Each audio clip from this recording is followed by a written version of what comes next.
Estás escuchando Decime la Verdad.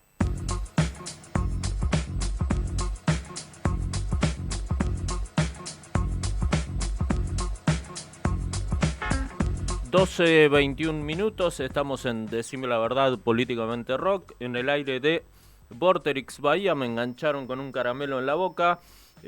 Bueno, hoy me acompañan el señor Cristian Jiménez en la operación de audio y el señor Marian Giorgetti, que creo que debuta en Decime la Verdad. Sí, hace su debut en Decime la Verdad. Dai Redolfi seguramente está durmiendo todavía. Reguito, bueno, abandonó el barco y Vikingo, vaya a saber dónde está. Nacho Ruspuru debe andar por allá por Villa Hipódromo y esperamos su regreso prontamente. Así que, bueno, no estoy solo en el estudio, estoy acompañado por Sofía Busaca en la producción. Y bueno, vamos a tratar de hacer el mejor Decime la Verdad en esta 10ª temporada hasta las 14. Ya tenemos en el aire a la primera nota, al primer entrevistado. Lo tenemos al querido Martín Rodríguez, él es periodista de la revista Panamá. Buen día, ¿cómo estás, Martín? Buen día, ¿cómo va? Un gusto hablar con ustedes y muchas gracias además por el interés de hablar conmigo. No, siempre es un interés gigante hablar con vos, Martín. Bueno, Eh, muchas gracias. Vos sabés que no voy a arrancar con algo de lo que quiero ir de lleno, sino primero sacarme una duda, ¿de dónde sale esa especie de bajada que tiene la hermosa revista Panamá? Esto que dice no todo es política. ¿A qué hace referencia? Voy a tratar de ser A sintético ver. porque la revista cumplió el año pasado 10 años y la revista es un emergente, chiquito, modesto y muy lateral. Creo que de un estado de situación de la Argentina donde se empezaba como a reverdecer la crisis, el agotamiento, digamos, de lo que había sido los años virtuosos del kirchnerismo, Sí. que los tuvo, ¿no? Que fue en generación de empleo, en recuperación económica y muchas cosas, y empezaba como a girar en falso la época, atrapada en discusiones que no tenían, que parecían discusiones, vamos a decir así, dominadas casi por un giro lingüístico, ¿no? Porque uno diría, sí, comenzaba la restricción externa, la Argentina se había quedado prácticamente sin dólares o los dólares que no generaba para sostener su propia economía, y la discusión política giraba sobre la relación cultural del argentino con el dólar, ¿no? En vez de ir hacia la cuestión más directa que tenía que ver con una falla de la estructura económica argentina, que es un déficit estructural que tiene. Si la Argentina cada tanto tiempo de expansión queda agotada y necesita procesos de inversión, cambios, no sé, por ejemplo, la nacionalización de YPF llegó muy atrás y no cuando a lo mejor la economía funcionaba mejor. En fin, sin inversión privada, se empezaba a no generar empleo privado. Entonces, ese giro lingüístico que nosotros llamábamos un poco en broma, ¿no? Que el giro lingüístico no significa exactamente eso, pero traspolando el concepto, era como encerrar en la discusión política problemas más de fondo, más profundos. Tal cual, sí. Entonces... Hola. ¿no? De profunda grieta, ¿no? Donde estaba el kirchnerismo y el antikirchnerismo, podría haber sido todo es política. Para nosotros era necesario resituar la frase, que es ambigua, porque no éramos una revista que no habla de política. Paradójicamente éramos una revista sobre política, aunque había otras agendas. Para nosotros era, bueno, pero no todo es política en el sentido, no todo da lo mismo, no todo queda atrapado en la misma discusión, ¿no? A veces es necesario jerarquizar la discusión política. Espero haber sido sintético. Sí, totalmente sintético, como bueno, siempre lo sos, incluido en los talleres, Martín. Bueno, muchas gracias. Sí, vos sabés que leía tu última nota, si me equivoco en algo, me corregís. Sí. Que la titulaste Las jaulas del sol, ¿está bien lo que digo? Sí.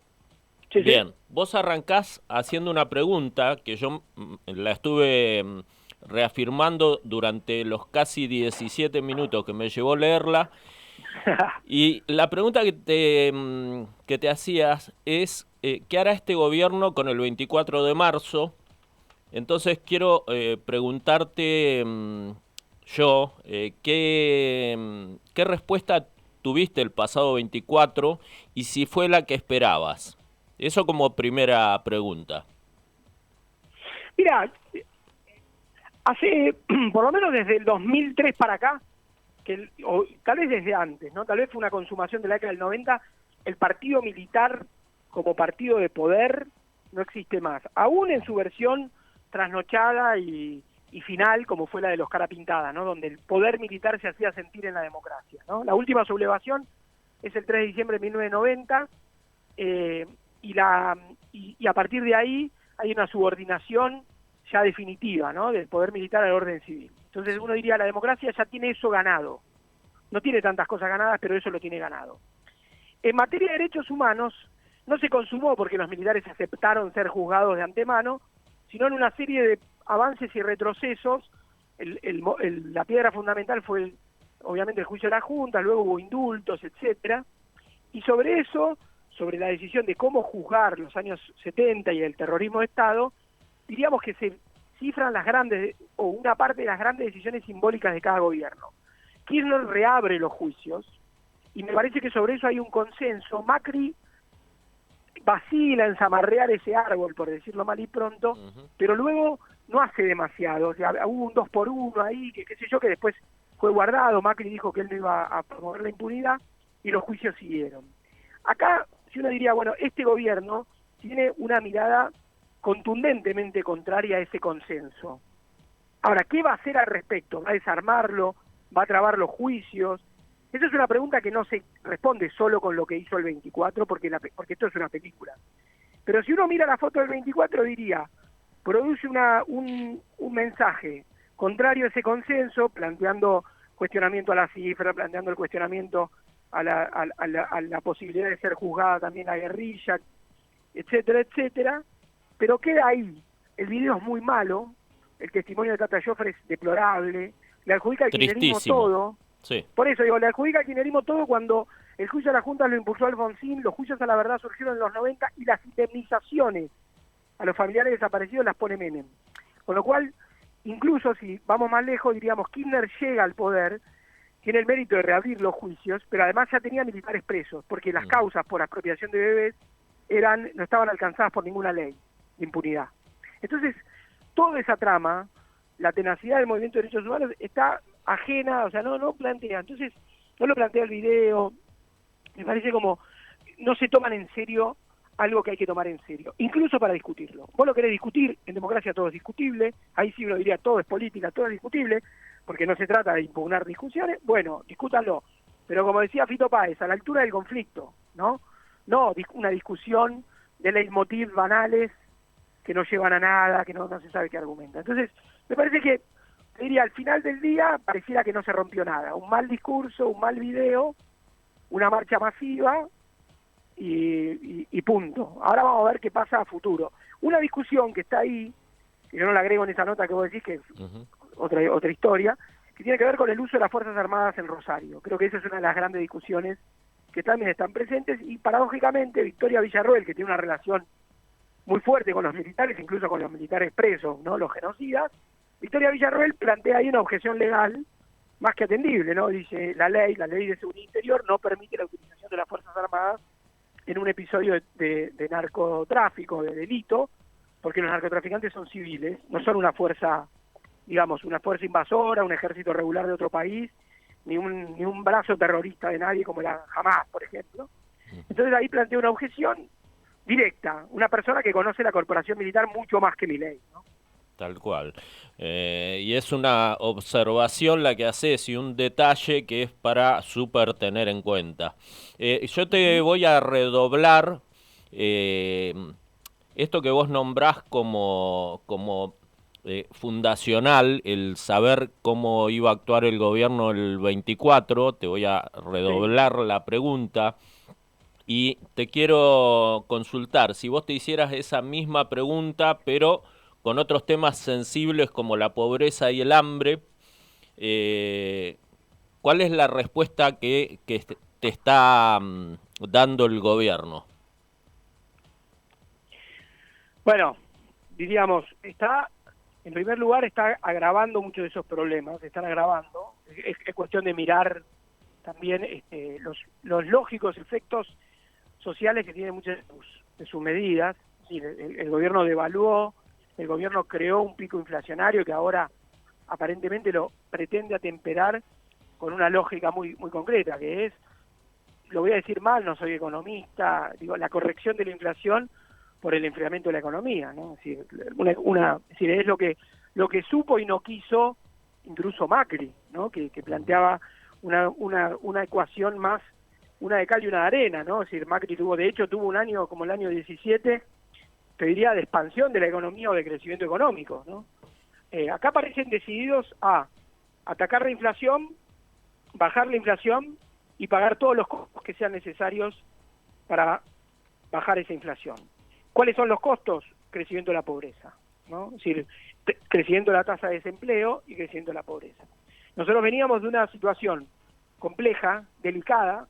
Creo que los últimos 3 gobiernos argentinos fueron malos, el último de Cristina, el de Macri, que fue el que toma la deuda, y el de Alberto, ¿no? Es decir, que no arreglan problemas. Después se puede analizar cada gobierno por su particularidad, pero lo que teníamos en la última imagen del gobierno de Alberto Fernández era alta inflación, alta pobreza, baja tasa de desempleo, ¿no? Es decir, trabajadores pobres, ¿no? En el paisaje de las ciudades que conocemos nosotros, Bahía, Mar del Plata, Buenos Aires, La Plata, Rosario, Córdoba, uno diría mucho trabajo, algo así como el trabajador golondrina de la economía de servicios, ¿no? Así, mucho trabajador pobre, mucho trabajador que tiene 2 trabajos, ¿no? 3 trabajos para parar la olla y para sostener una familia, una economía propia. Esa era la realidad, ¿no? Juan Carlos Torres, un gran sociólogo, decía, pobreza en movimiento, pobreza en movimiento. Acá estamos en otra situación, ¿no? Una situación más delicada que hay que ver cómo se llega a esa situación, pero amerita otra entrevista, ¿no? Es decir, cómo fue posible Milei, porque nada ocurre en el vacío, ¿no? Es decir, Tal cual. Milei está montado sobre consensos que se fueron construyendo con los fracasos políticos anteriores que no son de un solo color. Yo creo que el peronismo, el kirchnerismo es responsable y le debe a la sociedad una explicación de por qué no tomó medidas que eran inmediatamente antipáticas, o podían ser relativamente antipáticas, pero que tenían que ver con la solución de problemas que se procrastinaban, que se enredaban en discusiones sobre ideologizadas y que pateaban los problemas para adelante, ¿no? Yo creo que ahí hay una... Es decir, yo siendo peronista, trabajo en el periodismo y también tengo color político, digamos, no lo puedo negar.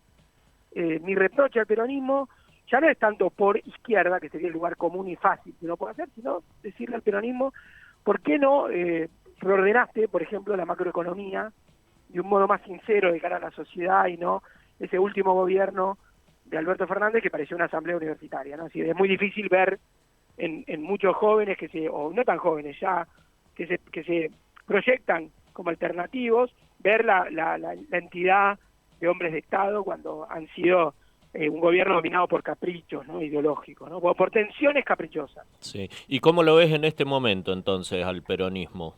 ¿Cómo está parado? No, si está parado, ¿no? Bueno, el peronismo, ahí hay una parte que digamos, yo le diría, muchos van a morir de declararle la muerte, pero tampoco significa que el peronismo ya represente una suerte de metafísica popular irrompible. Creo que los peronistas deberían tomar tareas de cara a la sociedad, ¿no? O sea, menos encerradas en sí mismos y más de cara a la sociedad.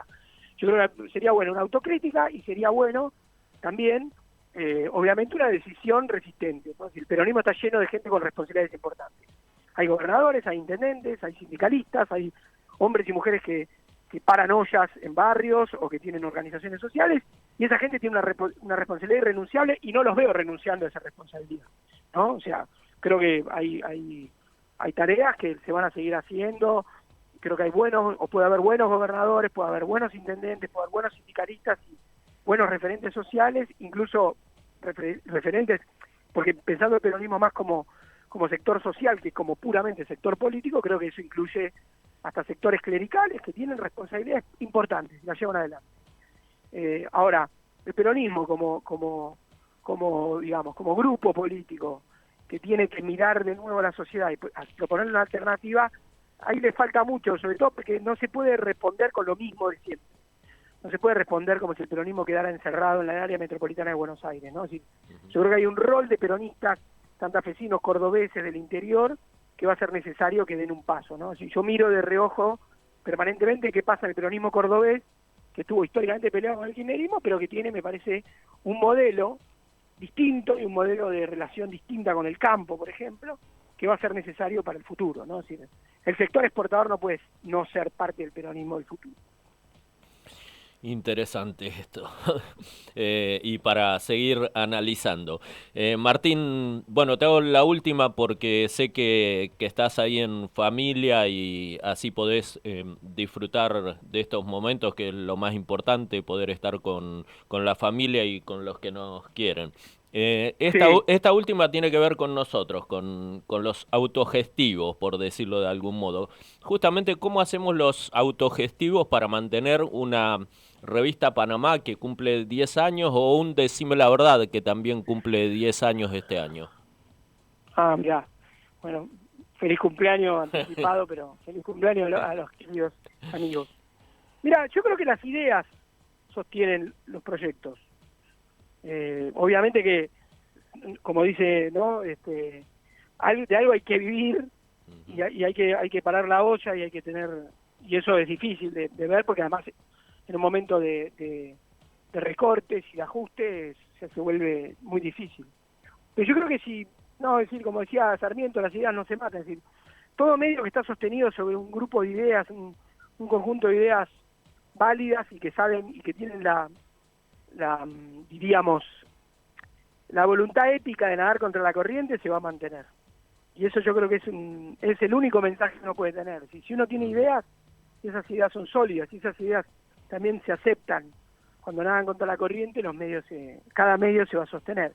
No soluciona el fin de mes de nadie lo que estoy diciendo, pero a veces también es el ánimo, ¿no? Es decir, como decía Mao, no se gana la guerra con fusiles, sino con el estado de ánimo del que lo lleva, ¿no? Uh-huh. Entonces hay algo de no entregar el estado de ánimo y de sostener las ideas que me parece que es lo más válido que puede haber en esto. Y después, obviamente, es difícil. Vamos hacia momentos difíciles como cristianos y más en estos días un poco epopélicos que tiene la memoria cristiana. Uno diría, va a haber que aprender a caminar en el desierto, ¿no? Bueno, vamos con esas dos frases que acabas de nombrar. Gracias, Martín, por haberme atendido una vez más y te esperamos acá en Bahía para ir a navegar a la ría junto con Pablo Sepúlveda. Un abrazo a Pablo, que es mi hermano, y sí, para mí mi familia viene de ahí, por eso claro. mi metejón huitense viene de atrás para adelante, así que bueno. Ojalá que podamos compartir esa navegación. Un abrazo inmenso. Ojalá, un abrazo gigante. Buen fin de semana. Gracias, igual para ustedes. Gracias. Seguimos con más Decime la Verdad.